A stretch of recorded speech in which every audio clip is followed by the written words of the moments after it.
हमारे इस ब्रह्मांड की शुरुआत से लेके अब तक जितनी भी घटनाएं इस अनंत ब्रह्मांड में हुई हैं, उन सभी घटनाओं को समझने के लिए आज हमारे पास दो थ्योरीज हैं। पहली जनरल थ्योरी ऑफ रिलेटिविटी और दूसरी क्वांटम मैकेनिक्स। क्वांटम मैकेनिक्स के मुताबिक हमारे यूनिवर्स में मौजूद हर चीज़ इलेक्ट्रॉन और क्वार्क से मिलकर बनी है और इनसे छोटा कुछ भी नहीं। लेकिन आखिर ये पार्टिकल क्या हैं? दरअसल ये पार्टिकल वाइब्रेशन है अपनी अपनी फील्ड में।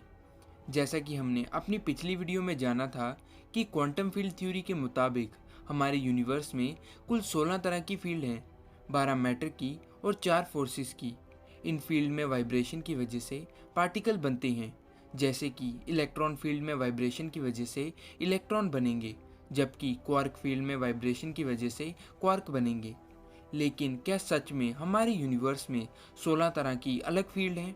अगर ऐसा है तो इस तरह यूनिवर्स के लिए एक यूनिफाइड थ्योरी बना पाना काफ़ी ज़्यादा मुश्किल है। पर असल में ऐसा पाया गया है कि ये सभी 16 फील्ड मैथमेटिकली और फिजिकली एक जैसी ही हैं। तो हो सकता है कि हमारा यूनिवर्स 16 फील्ड से नहीं बल्कि एक और केवल एक फील्ड से ही मिलकर बना हो, और अकेली एक ही फील्ड हो जो हमारे यूनिवर्स के सभी पार्टिकल और फोर्सेस को बनाती हो। लेकिन आखिर ऐसी क्या चीज़ हो सकती है जो एक नेचर की होकर भी अलग अलग पार्टिकल और फोर्सेस के नेचर को शो कर सकती हो? आज हम इस वीडियो में इसी चीज़ को जानेंगे जो कि स्ट्रिंग थ्योरी हमें एक्सप्लेन करती है, और हम जानेंगे थ्योरी ऑफ एवरीथिंग के बारे में। लेकिन आगे बढ़ने से पहले हमारे चैनल को सब्सक्राइब करना ना भूलें, क्योंकि आप में से ज़्यादातर लोग हमारी वीडियो को देखते तो ज़रूर हैं लेकिन सब्सक्राइब बहुत कम लोग करते हैं। और अगर वीडियो पसंद आए तो वीडियो को लाइक करना भी ना भूलें। So let's start the video.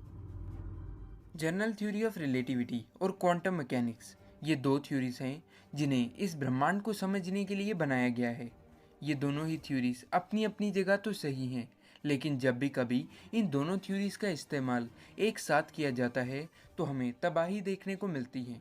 तो क्या कोई ऐसी थ्योरी नहीं हो सकती जो हमारे पूरे यूनिवर्स को एक्सप्लेन कर सकती हो और क्वांटम मैकेनिक्स और थ्योरी ऑफ रिलेटिविटी दोनों पर ही एप्लीकेबल हो?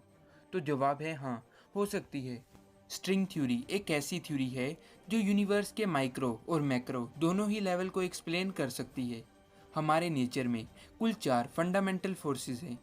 जब हम स्टार और प्लैनेट्स के बारे में बात करते हैं तो हमें ग्रेविटी देखने को मिलती है, और वहीं जब हम एटम के बारे में बात करते हैं तो हमें स्ट्रॉन्ग न्यूक्लियर फोर्स और वीक न्यूक्लियर फोर्स के साथ साथ इलेक्ट्रोमैग्नेटिक फोर्स भी देखने को मिलती है।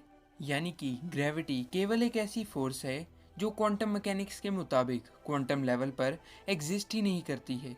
लेकिन अगर हम किसी तरह ग्रेविटी को क्वांटम लेवल पर एक्सप्लेन करने में कामयाब हुए तो हमें यूनिफाइड थ्योरी भी मिल जाएगी। स्ट्रिंग थ्योरी केवल एक ऐसी थ्योरी है जो क्वांटम ग्रेविटी को एक्सप्लेन कर सकती है। तो आइए जानते हैं कि स्ट्रिंग थ्योरी क्या है। स्ट्रिंग थ्योरी के अनुसार दुनिया की सभी चीज़ें, जैसे कि आप और मैं या हवा और पानी, इन सभी का निर्माण क्वांटम लेवल पर स्ट्रिंग से ही हुआ है। लेकिन अगर सभी चीज़ें स्ट्रिंग से मिलकर बनी हैं तो आखिर इन सब की प्रॉपर्टी एक दूसरे से अलग कैसे है? तो स्ट्रिंग थ्योरी के मुताबिक ऐसा इसलिए क्योंकि स्ट्रिंग अलग अलग फ्रीक्वेंसी पर वाइब्रेट करती हैं, और इन्हीं वाइब्रेशन की वजह से इलेक्ट्रॉन, क्वार्क जैसे फंडामेंटल पार्टिकल बनते हैं जो आपस में जुड़कर हमारे इस ब्रह्मांड का निर्माण करते हैं।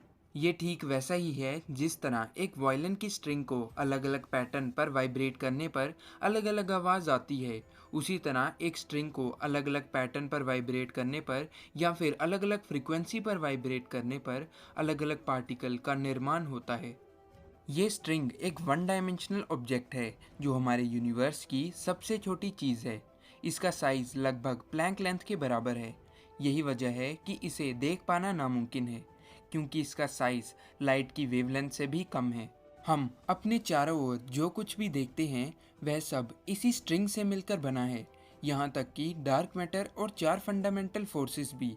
ये थ्योरी दिखने में जितनी आसान लगती है, असल में उतनी ही ज़्यादा मुश्किल है। दरअसल ये थ्योरी हमारे 3 डायमेंशनल यूनिवर्स में एप्लीकेबल ही नहीं है। इस थ्योरी को समझने के लिए हमारे यूनिवर्स में कम से कम 10 डायमेंशन ऑफ स्पेस और 1 डायमेंशन ऑफ टाइम का होना ज़रूरी है। लेकिन क्योंकि हमारे यूनिवर्स में 3 डायमेंशन ऑफ स्पेस और 1 डायमेंशन ऑफ टाइम ही है, तो ये थ्योरी हमारे यूनिवर्स में एप्लीकेबल ही नहीं होनी चाहिए। पर ऐसा देखा गया है कि स्ट्रिंग थ्योरी के इस्तेमाल से हम standard model of particle physics को डराइव कर सकते हैं, जिसका सीधा सा मतलब ये है कि हो सकता है कि ये थ्योरी सही भी हो। पर अगर ये थ्योरी सही है तो बाकी के बचे हुए 7 डायमेंशन कहाँ है? तो ऐसा माना जाता है कि हो सकता है कि बाकी के 7 डायमेंशन काफ़ी ज़्यादा छोटे हों, इतने ज़्यादा छोटे कि हम उन्हें देख ही नहीं सकते और ना ही हम उनमें ट्रैवल कर सकते हैं। वैसे अगर आप जानना चाहते हैं कि डायमेंशन क्या होते हैं, तो हमारी इस टॉपिक पर डिटेल वीडियो मौजूद है और इस वीडियो का लिंक नीचे डिस्क्रिप्शन में है। स्ट्रिंग थ्योरी न केवल 11 डायमेंशन को प्रेडिक्ट करती है, बल्कि इसके अलावा भी वह कई अजीब चीज़ों को प्रेडिक्ट करती है, जैसे कि टैक्योन। टैक्योन एक ऐसा सब एटॉमिक पार्टिकल है जो कि स्पीड ऑफ लाइट से भी तेज़ ट्रैवल कर सकता है। और इसके अलावा स्ट्रिंग थ्योरी ये भी प्रेडिक्ट करती है कि हर एक एटम में एक मासलेस पार्टिकल मौजूद होता है जो कि फोर्स ऑफ ग्रेविटी को एक्सप्लेन करता है। कई साइंटिस्ट इसी मासलेस पार्टिकल को ग्रेविटॉन का नाम देते हैं और ऐसा माना जाता है कि ये ग्रेविटॉन ही है जो ग्रेविटी को क्वांटम लेवल पर कैरी करता है। और अगर ये सही हुआ तो स्ट्रिंग थ्योरी से हम सभी फंडामेंटल फोर्सेस को पूरी तरह से एक्सप्लेन कर पाएंगे और हमें एक थ्योरी ऑफ एवरीथिंग भी मिल जाएगी। हालांकि अभी भी कई फिजिसिस्ट स्ट्रिंग थ्योरी को सही नहीं मानते हैं क्योंकि इसके प्रेडिक्शन काफ़ी ज़्यादा अजीब हैं। पर अगर हम किसी तरह ग्रेविटॉन को ढूंढने में कामयाब होते हैं तो स्ट्रिंग थ्योरी भी सही साबित हो जाएगी और हमारा इस ब्रह्मांड को देखने का नज़रिया भी बदल जाएगा।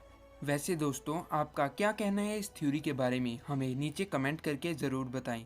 और ऐसी ही मज़ेदार वीडियो देखते रहने के लिए चैनल को सब्सक्राइब करके बेल आइकन को दबाना ना भूलें। मिलते हैं किसी अगली वीडियो में।